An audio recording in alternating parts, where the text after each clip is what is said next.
Mangema. Baba. Sekuyisikhathi. Hayibo. Enze njalo. Isikhatsana mama. Ngakutshela ngalo akalungile lo. Ave thakatha. Hayibo. Uyahlanya lo mama. Uphambene wena. Uthatha indini. Wena kufanele ukuthi ngomhlabelo. Umhlabelo la ekhaya basiphelele zonke izinto. Phela imoto, phela izitolo. Kufanele wena ukuthi kube nguwena umhlabelo. Uyahlanya. Umhlatshelo wani?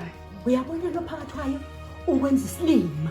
Uke wazama mina ngikutshela ngami ukuthwala ngami. Uyabona uma usumbulele lo mntwana. Usakufuna kwalomnye umhlabelo uzokuthatha wena uzobomhlabela. Kunjena nje uyena owaphehla amanzi amnyama wena. Yebo uyena. Kanti Mangema. Usudunyelwa ikhanda yini? Usukhomba mina ngesibhamu. Uyacabanga ukuthi uma ngabe udubula mina zonke lezi zinto zizohamba nami. Wonke lamabhizinisi uzophila ngani? Kuyisingqondo yakho nabo bantu.